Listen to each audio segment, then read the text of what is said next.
Hello dear students, इस video में बच्चों हम धोबी और एक पॉटर यानी कि बर्तन बनाने वाले की कहानी पढ़ेंगे।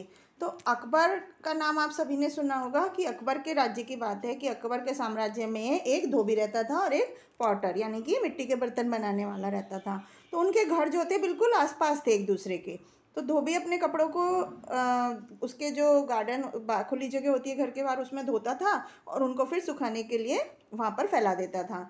तो एक बार उसके कपड़े सूख रहे थे और उसने मतलब कपड़े एक बार धो देता था फिर प्रेस कर देता था और उसके बाद उसे अपने गधे के ऊपर लाद देता था और फिर घर घर में जाकर उनको बांट देता था।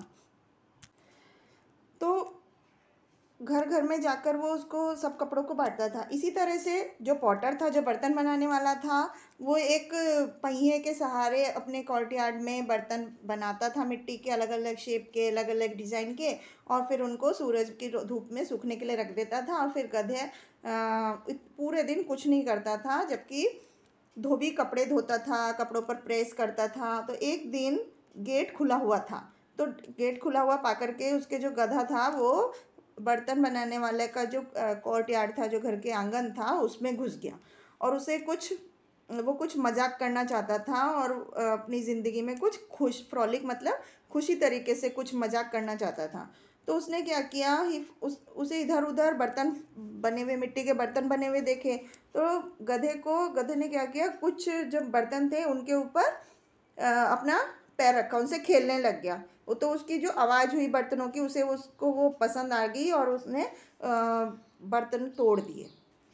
तो इस तरह से उसने सारे बर्तन जितने थे कोर्टयार्ड में, उसके आंगन में सारे बर्तन तोड़ दिए और वो उससे खेलने लग गया।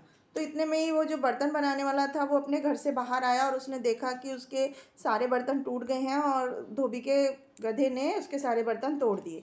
तो ही वॉज लिविड मतलब बहुत ज़्यादा गुस्सा हुआ, वो बहुत ज़्यादा गुस्सा हुआ क्योंकि उसकी जो पिछले 2 दिन की मेहनत थी पूरी पे पानी फिर गया था, पूरी ख़त्म हो गई थी एकदम। तो पॉटर वेंट नेक्स्ट डोर, वो बर्तन बनाने वाला अपने दरवाजे के पास में गया और उसने वहाँ से क्या करी, छड़ी उठाई, जो कि धोबी जिससे कपड़े धोता था वो थपकी जो होती है वो उठाई और वो अपने आंगन में वापस आया और उसने उस गधे को मारना शुरू कर दिया।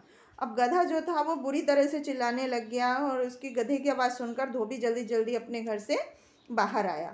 तो उसने चिल्लाया कि तुम मेरे गधे को इतनी बुरी तरह से क्यों मार रहे हो। तो फिर बर्तन बनाने वाला बोलता है कि तुम्हारे इस मूर्ख गधे ने मेरे सारे बर्तन तोड़ दिए, अब मैं खाने के लिए, मेरे पास कोई भी पैसा नहीं है, मैं कहाँ से कमाऊँगा अपने खाने के लिए पैसे।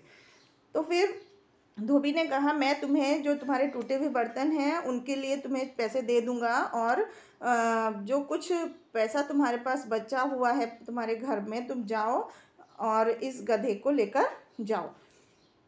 तो जैसे तैसे जो बर्तन बनाने वाला था वो अभी भी बहुत गुस्सा ही था और उसने वो धोबी को दंड देना चाहता था, उसके गधे ने जो उसका नुकसान किया था।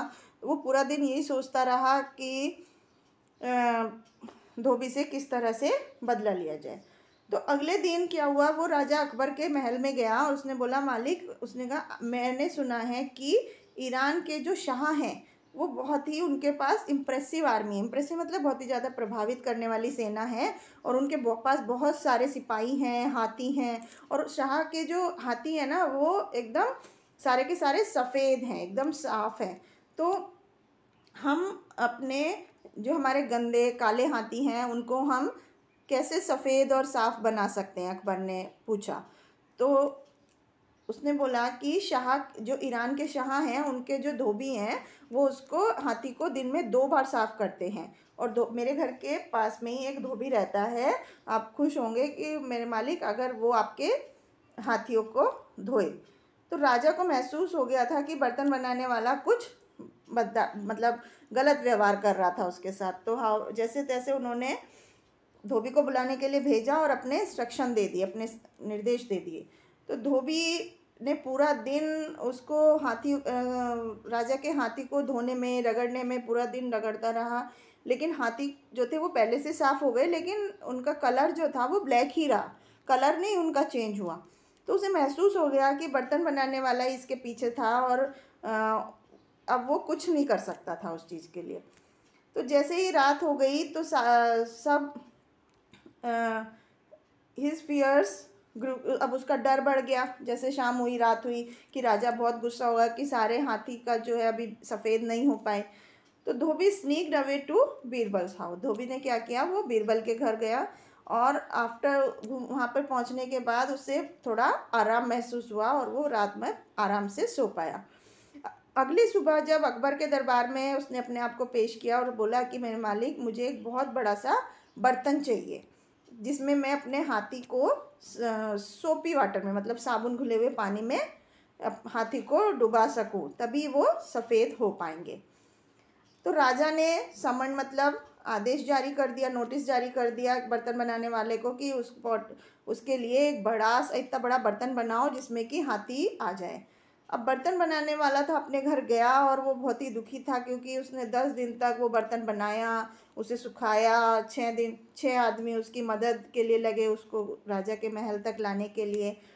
अब अकबर ने धोबी के लिए, धोबी के साथ जो हाथी था उसके लिए वो उसको बुलाया और जैसे ही हाथी ने उस बर्तन में पैर रखा और उसका क्या हुआ, टुकड़े टुकड़े हो गए। तो ये बर्तन जो था, मिट्टी का बर्तन इतना मजबूत नहीं होता है। तो अकबर बहुत तेज़ चिल्लाया कि जाओ और दूसरा बर्तन बनाओ। अब उस बर्तन बनाने वाले को एहसास हुआ कि ही वॉज बीटन, कि वो उसको पीटा गया था, वो बहुत ही परेशान था और वो अब अकबर के पैरों में गिर गया और उस अपनी दया के लिए भीख मांगने लगा और बोला कि धोबी को दंड देने का मेरी ही चालाक योजना थी। तो धोबी, मुझे बताओ कि तुम, how did you think of this clever scheme, तुमने इस चालाक योजना के बारे में कैसे सोचा, अकबर ने उससे पूछा। तो उसने बोला कि मेरे मालिक, ये बीरबल का विचार था, मैं उसके पास मदद के लिए गया था। तो राजा अकबर ने फिर बीरबल को बुलाया और उसका धन्यवाद किया कि इस समस्या को, इस जो ट्रिकी समस्या थी उसको हल करने के लिए उसको धन्यवाद किया। तो बच्चों, इस तरह से आपने देखा कि यहाँ पर किस तरह से बीरबल की चतुराई से धोबी ने अपने आप को जो पॉटर की जो चालाक भरी योजना थी उससे अपने आप को बचाया और उल्टा उसे ही उसके बनाए हुए जाल में फंसा दिया। तो ये था बच्चों धोबी और पॉटर की कहानी। आई होप आपको समझ में आई होगी। Thank you.